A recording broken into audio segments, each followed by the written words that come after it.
Heidi and Albert Cross for sponsoring this series. Thank you so much to both of those families.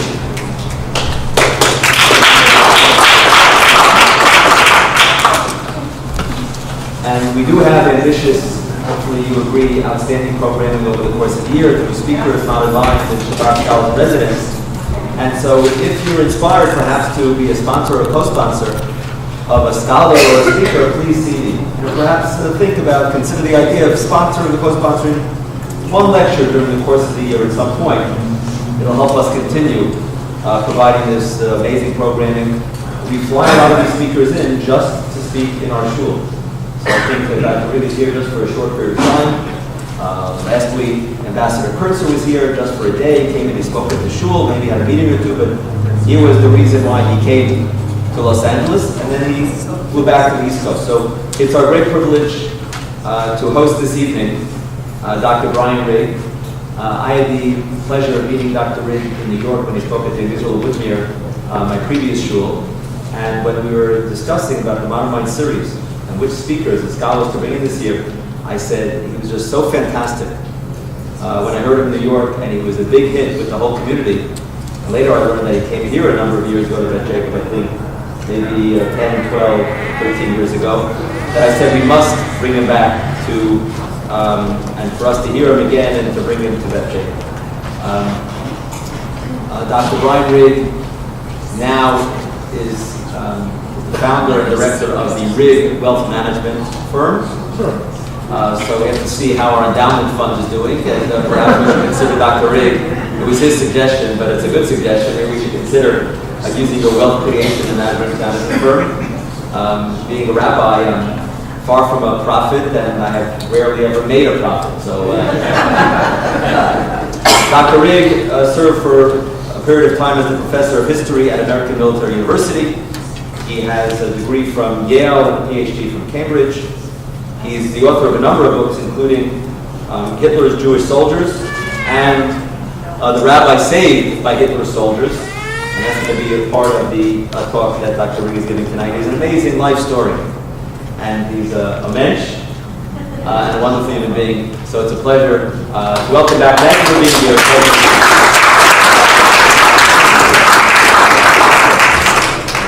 Move up the mic. Well, I'll tell if I don't use the mic, can everybody hear me? Yes. Okay, I always feel too official if I'm behind a podium, and also this one's a little rickety. I like to move. He also served in the Marines. He's a Marine veteran. Yeah, I hope so. Yeah, I think we're awesome. Well, thank you, Rabbi, for that warm introduction.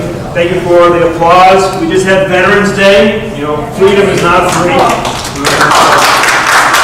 I think you got to put it into context. My platoon, 30 men in the Marine Corps, we were on the point of the spear. We basically became officers at the end of 1999, 2000. So once we got trained up and we got in our MOS, military occupation specialty, we were out there leading the troops. And out of my platoon, out of 30 guys, 10 had Purple Hearts.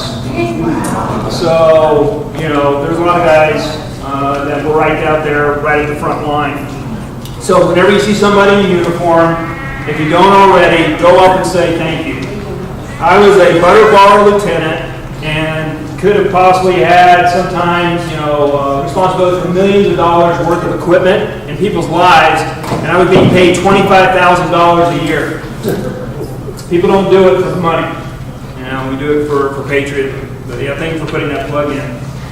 Well, it's something kind of interesting. I'll first tell you a little bit about my background and why I got into this to help you understand my motivation. And then I have a funny story about the Marine Corps. So getting to some of my motivation about my own Jewish background, I did not know about my Jewish background until I was 21.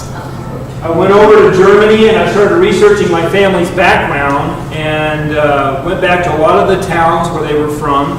The Iron Curtain had come down. This was in 1992. And so I was able to get to a lot of these places because it was behind the Iron Curtain. It was in Dubin, Jasnitz, Dresden, Leipzig. And as I started researching my family's background, I started finding all these Jews in the family branches. In fact, I was sitting down with a man who was one of the town archivists, and and we were mapping out the family branches on my mother's side, and he started looking at the religion blank, and I thought I was going to find Katholisch, or Evangelisch, Catholic, or Protestant.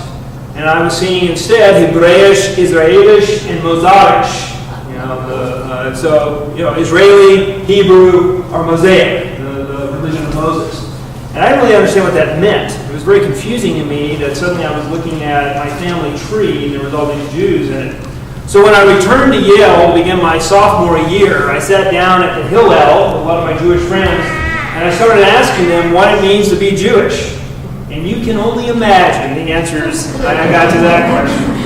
But there was an Orthodox rabbi there, Rabbi Kasnet from Or Sameach, and he sat down with me and he started mapping out my family's tree, and all of a sudden he got very excited and he said, Baruch Hashem, blessed be God, you're a Jew. And I said, well, what does that mean? I always thought I was a wasp.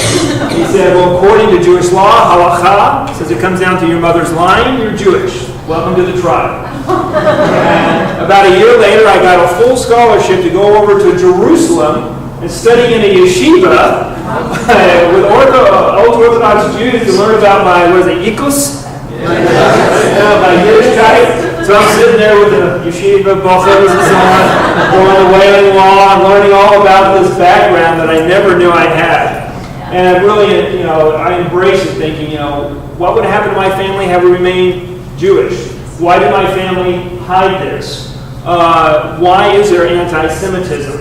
And there's so much greatness that I learned very quickly about it, with charity, tzedakah, education, and family. These things are incredibly, rich traditions and something to be very proud of. So I started looking into it, and then I did the other extreme 4 years later and served in the Israeli military. So I got kind of both boiled.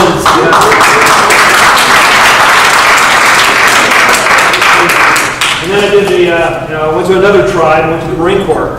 But this is the funny story of the Marine Corps. So every night when we're in the barracks, we would line up, and we get to attention, we go, God, country, corps. Put out a foot, hands together, head down.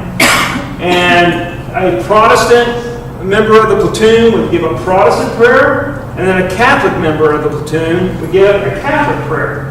And after about 3 weeks of this, and I got to know my buddies, there's 30 guys, there was a guy in the platoon, Schweitzer, there was another guy in the platoon, Levine, and then there was me, Rig.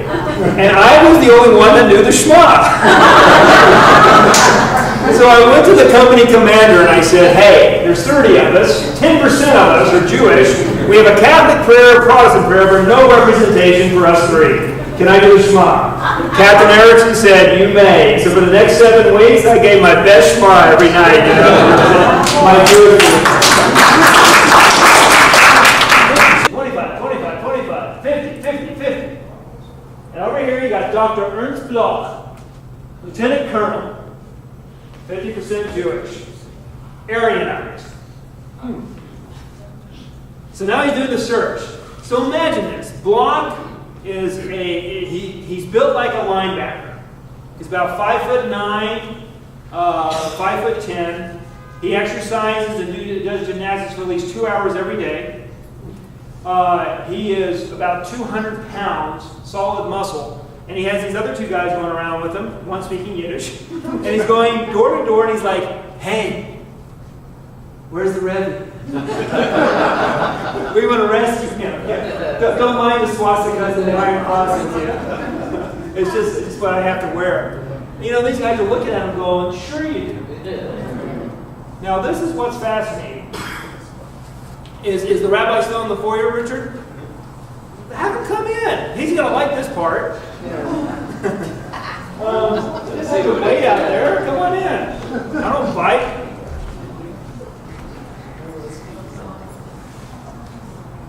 No rabbi there. Oh, he's not there anymore? He left. He left? Or he's here somewhere. Elijah might come. Yeah. Oh, yeah. It's amazing. I got into the, my background? Well, in 1994, I found out about this, and they brought me in the Lubavitch 770 in Brooklyn. And many of you may know, 1994, I mean, we still have a problem with it, but 1994, a lot of people believe that Menachem Mendel Shearson declared himself the Messiah. And then there was a huge segment of Chabad that believed he was the Mashiach. So I don't know anything about Judaism. I mean, think about it. 1992 is the first time I find out that by halakha, I'm part of the tribe, you know? And so 2 years later, I've been in the yeshiva world, which is Or Samir.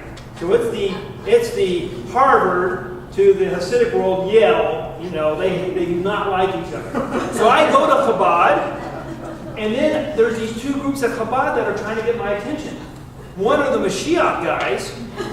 You know, they have their yellow flags with a purple mem on it for Mashiach, and they're telling me everybody else is crazy over here. I go over here, and they're saying, don't listen to those people, they're whack jobs. You know? I go to the Ohel, you know, where the Rebbe's are buried, and, you know, there's a guy with a camera there, you know, waiting for the Messiah to come. And another guy says, that guy's crazy. And I'm like, why? He's like, he's already left. And so, you know, this is not a general, I think, aspect of the community. Most people would tell you now he's not the Messiah. Maybe secretly they might believe it, but they're not really that fervent. But in 1994, right when he had died, I was in the whirlwind of emotions. David Berger wrote a very interesting book from Yeshiva University about this phenomenon. And boy, it was tough for me getting into this. You know, and I even joked with him one time, I was telling this to Rabbi, when I sat down with him, I was like, you know, I found some troubling things, I'm going to mention it here in a second. I found some troubling things about the Rebbe. And I was at 770, like 10 of the rabbis, dead silence. I'm like, well, guys, I'm not going to talk about the cheeseburger. I thought it was kind of funny, you know? Dead silence. Just digging that hole in the paper. So it's been an interesting journey, in the Chabad. So you can only imagine what's going on with the Rebbe here, I mean, and the German soldiers. And so what's amazing about the Lubavitchers is that they had links with the Lubavitchers in Latvia. And Latvia was sending a lot of guys down into Warsaw this time, and they were exchanging news. And there's people getting there, Chaim Lieberman being one of them. Amazing. I think on foot, he was able to travel over 150 miles to get information to go back and forth. And basically got information that this guy was there to rescue him.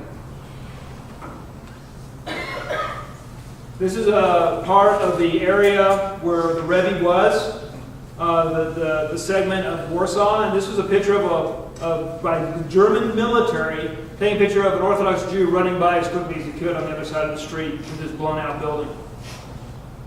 And this is what's starting to go on in Poland. The true escalation of the Holocaust didn't really happen until Barbarossa, the invasion of Russia in June of 1941. But in Poland, we start seeing the Einsatzgruppen raising its ugly head, the SS killing squads. And this wasn't going on in general, but there were isolated cases of this going on. And a lot of people being killed at first were the intelligentsia. And what was in that group were, you know, leaders, priests, rabbis.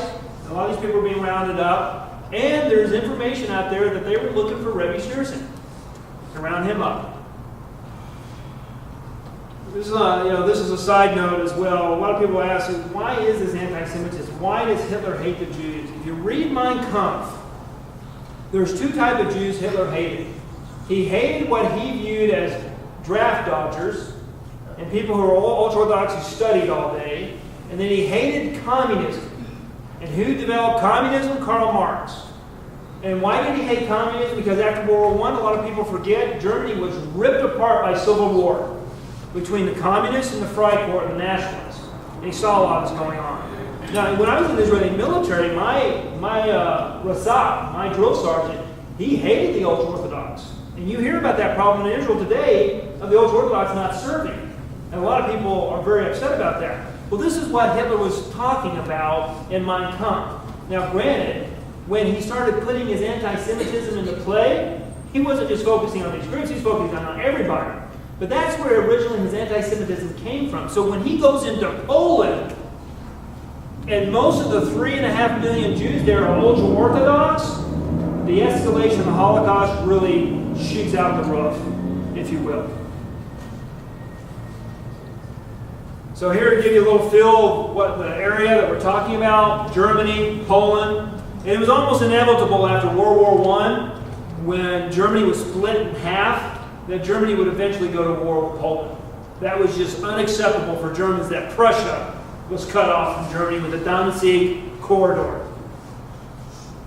So this is a little bit better view of looking where we're dealing with. So this is what's crazy. Bloch eventually gets the Rebbe and his entourage to trust him. Now he is faced with taking these guys through SS checkpoints. Now think about this. He has 20 ultra-Orthodox Jews. He's going through these SS checkpoints. He has to get everybody out on the street. And can you imagine? And the SS are in control of this now. And they see all these ultra-Orthodox Jews. They're like, who brought the circus to town? What are you doing as a major in the German Secret Service with these guys? And Bloch used incredible acting skills. One guy who I interviewed who was with him, Reich, he said he went out, he started saying, hey, we're taking these Jews outside of Warsaw, we're going to make them dig their own holes, we're going to kill them in the back, shoot them in the back of the head, it's our business. A few times this worked. One time it wasn't working. The SS Obersturmbannführer did not have the tolerance for this. Bloch started yelling at him, showing orders from Canaris, and said, who's your direct authority? Who's your chain of command? He was able to bluff his way through.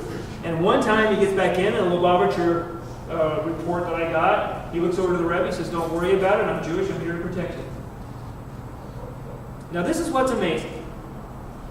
And this is what really led me into an interesting journey of Ernst Bloch.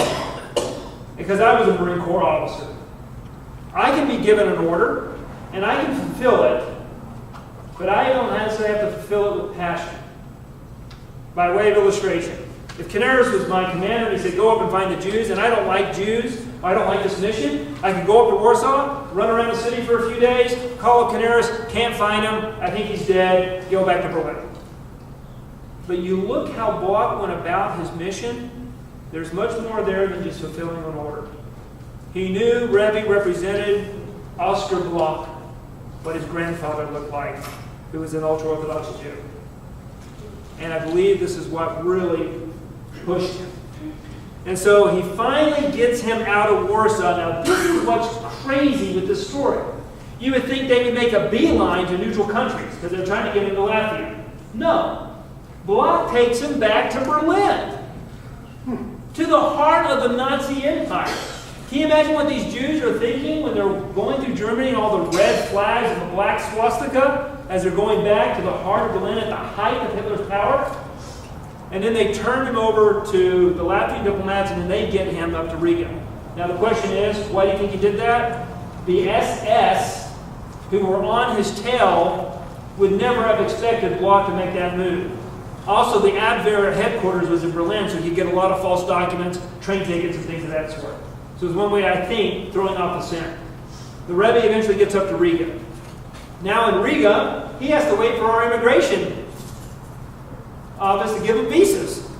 Eventually, he gets visas, and he takes the last plane out of Riga to Stockholm before the Soviet Union takes over the Baltic states, and most of the Lubavitcher rabbis who were in Riga at this time, because of the reputation the Rebbe had, and they hated him as a religious figure, a lot of them ended up in gulags and died. Here again, if you think, I'm not religious at all. I'm a humanist. But, there's 1,000 reasons why this guy should have died. And he continually is escaping death. He gets to Stockholm, and I think I have another map here.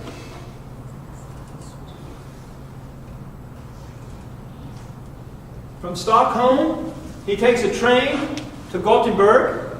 From Gothenburg, he gets on a ship and he goes through the rest of the Baltic Sea, out to the North Sea, and gets to America. Now, this is what's amazing.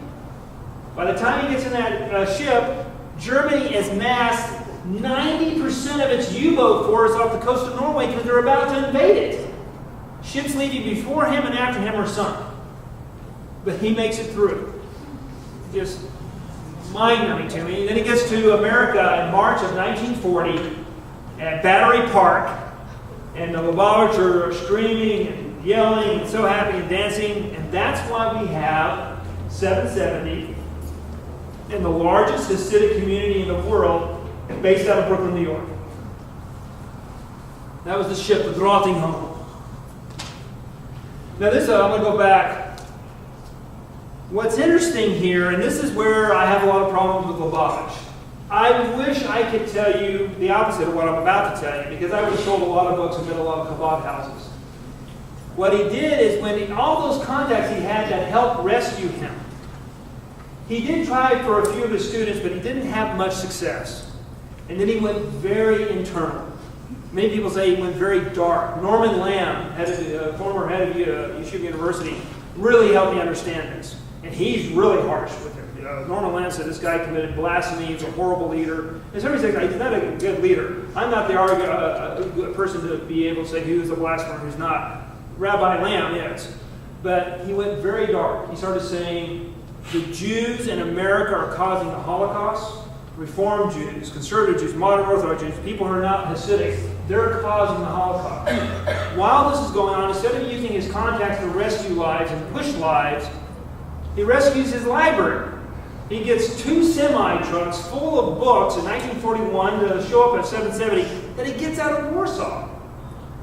And it's just mind-numbing to me. Like I said, I wish I could say something different about him, but it's not. And he has all these condemnation and prayers for teshuva. We gotta, Hitler is punishing us with this. And he talks about, all the things they're not doing. And here's a lot of his quotes. The big rabbi march in 1943, many people don't know about this. They went to the White House and they said, help us rescue Jews, like the Bergson boys and so on. And the Rebbe condemned that. Said this is not the way you do it. But, a lot of people say, well, what could you do? And this guy is horrible. Breckenridge Long, he is our American icon. He was horrible. He was the worst man to have at this time. He only allowed in 5% of the quota. Could have let in a lot more, but he was an anti-Semite bigot, and FDR didn't really understand how bad he was. When he did, he removed it.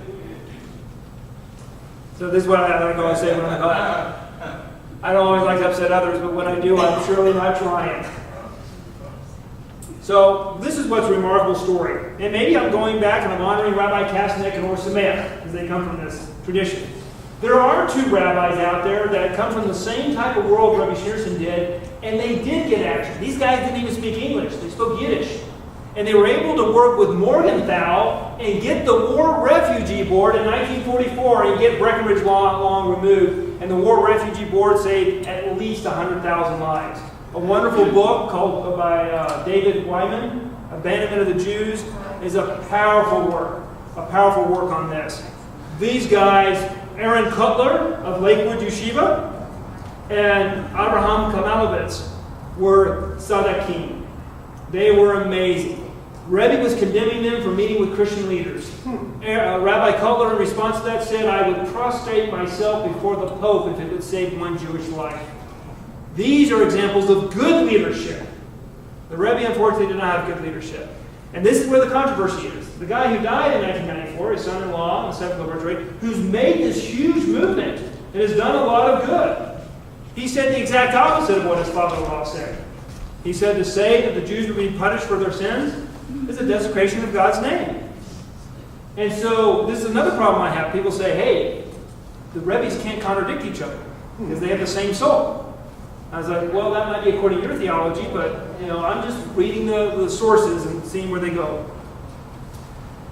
So this creates a lot of problems, as you can imagine, about belief. And I like this Ralph Waldo Emerson quote: that which dominates our imagination, our thoughts, will determine our lives and character. Therefore, it behooves us to be careful what we worship. For what we are worshiping, we are becoming. And so this story, that's a huge movement, as many of you know, Chabad. There is the father-in-law and son-in-law. When they were, I think that was in Vienna in 1936. Now here's the interesting thing. So here was these are remarkable rescue.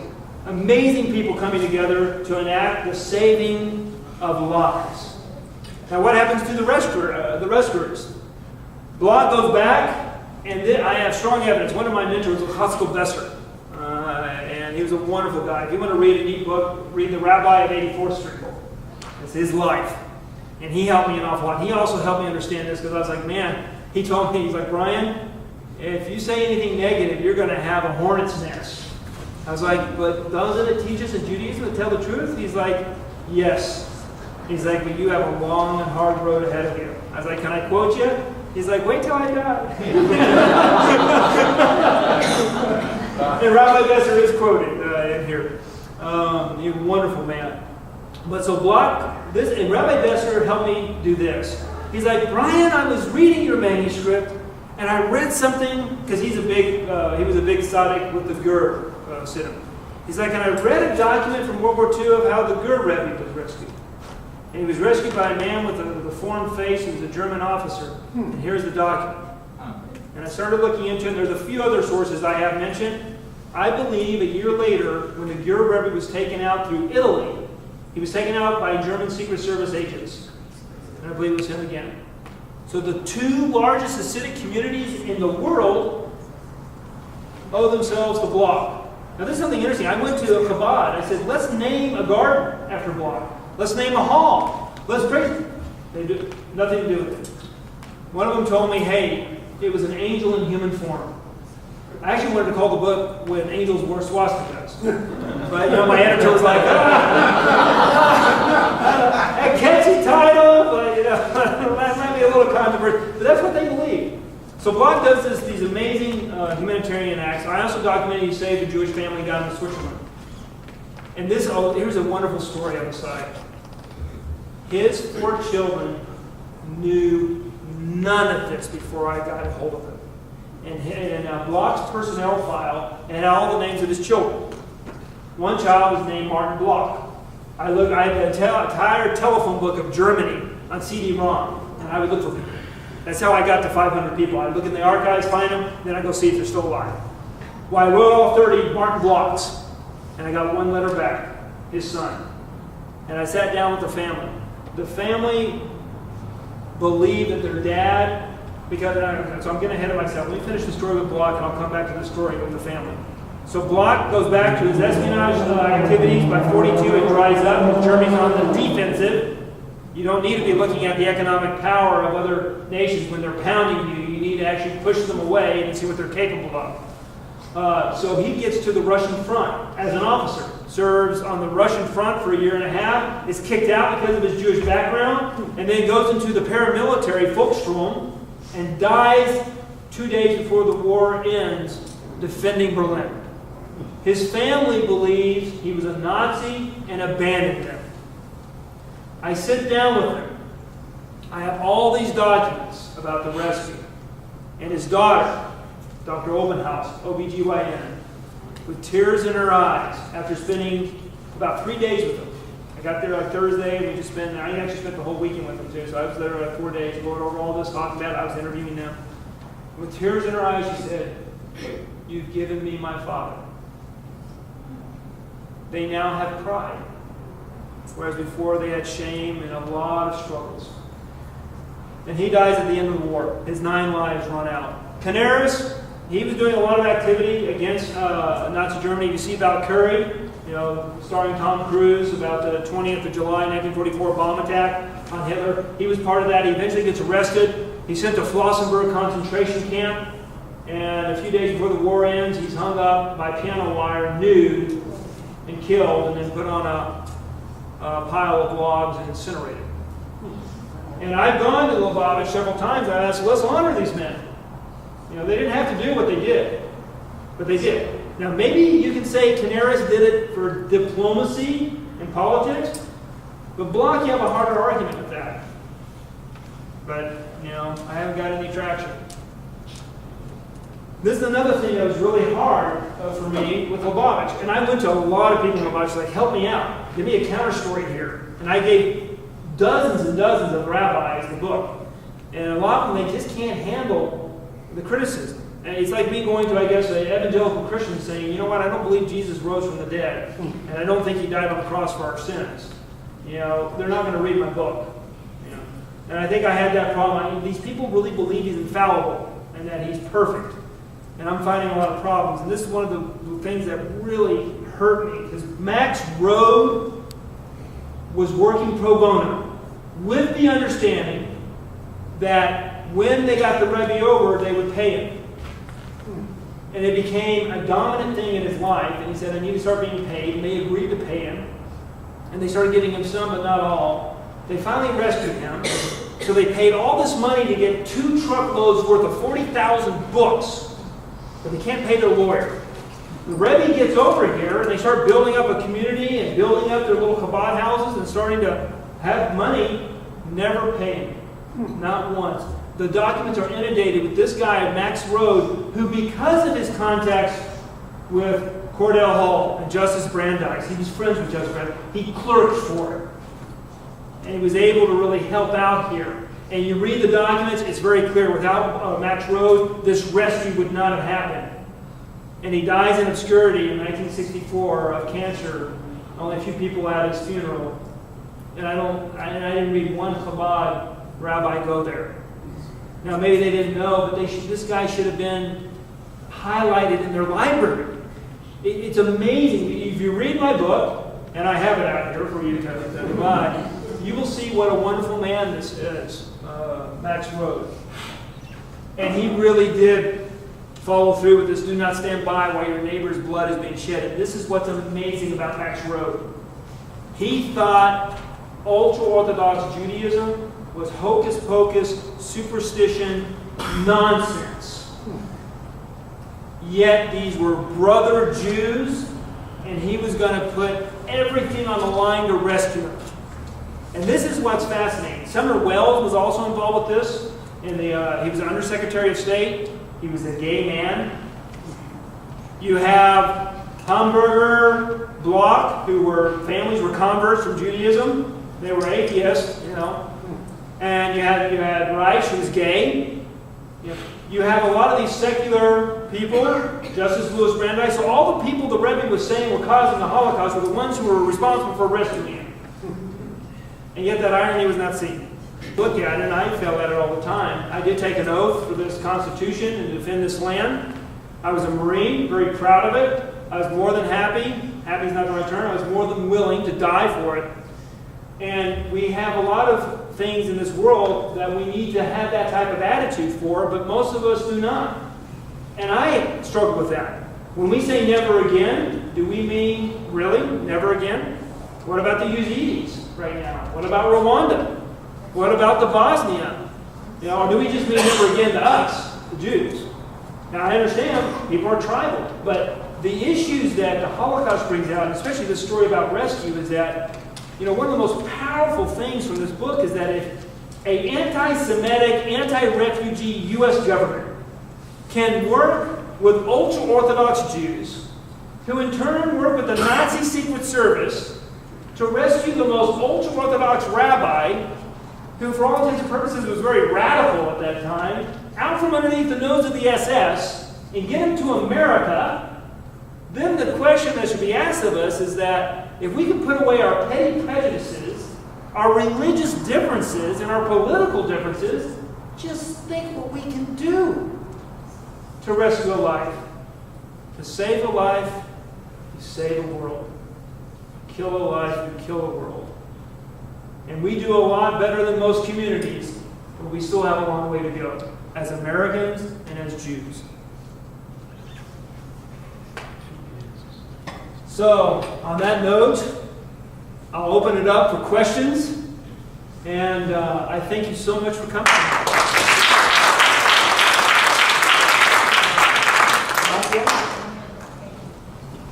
I'm wondering, did Yad Vashem recognize Bloch as Hasidim Motolam? Yeah, good question. The question is, has Yad Vashem recognized Bloch or Canaris as righteous Gentiles? Yeah. I think there's been some petitions for Canaris. But Canaris is, like I said, such a chameleon. Right. On one side, he loved the military being built back up. Another side, he liked Germany being respected again amongst the nations. He didn't like Hitler, but in the 30s, he wasn't opposed to using him to get to those goals. So I think that's why he's been shot down. nobody has pushed forward Block. Now, I had asked, when I went there, David Bankier was a friend of mine. He had me come and speak about my first book. And I asked him about Block. And he says the problem with Block is that he did these rescues, but then he went back and he served very loyally to his cause, and he was a very good soldier. He was in control of a regiment by the end. He was in charge of 30,000 men fighting the Russians, but he hated the Soviets, and they were bred that way. So, nobody is black and white in life. There's a lot of gray, and I think there's just too much gray for Yad Vashem. I would like to see Block, because I think ultimately when you look at other people in his organization, and also his Jewish background, he did so much more than most people in his particular situation. And he was really a good man in many respects. Yes, sir. The ingratitude of the Sikh Lubavitcher Rebbe and his Hasidim, the people who rescued him, has a parallel, the ingratitude of the Satmar Rebbe to Krasner for rescuing him. Have you studied, have you made the parallel yourself? I have not. You are right, though. I do know of the story, and this gentleman was mentioning about the Kastner movement. If you want to read an interesting book about Kastner, read Ben Heck, Perfidy. That's a very delicate one right there, Kastner. But yeah, the Satmar, and also a lot of people condemn the Satmar Rebbe for knowing it was bad, telling his followers to stay there, and then abandoning them. And the Rebbe got a lot of flack for that too. It's like a general leading his troops in an army. But then you can also look at it as like a MacArthur. MacArthur was taken out of the Philippines. His troops left their baton and corridor to fight another day. But yeah, there's as I believe it's Deborah Lipstadt, who I think is a wonderful historian. She says, it's always easy to have 20/20 vision when you look back, and a lot of people fail to recognize what was going on at this time period. I mean, even Eisenhower, the supreme commander of the Allies, who knew about concentration camps and Jewish persecution, until he walked through the camps at Oberg, he did not make it official policy that every time we find a camp, we take the German citizens and march them through. Now, if you truly understood that, that should have been doctrine already implemented, you would think. So that's a good point to bring up. But yeah, there's a lot of leaders that fail. Thank you so much to Dr. Rigg. We really appreciate you joining us. There's a table right outside for the sale of books. David Schloff has agreed to help us with that sale. I want to thank everyone so much for joining us. That was wonderful. Please take a look at the flyers for our next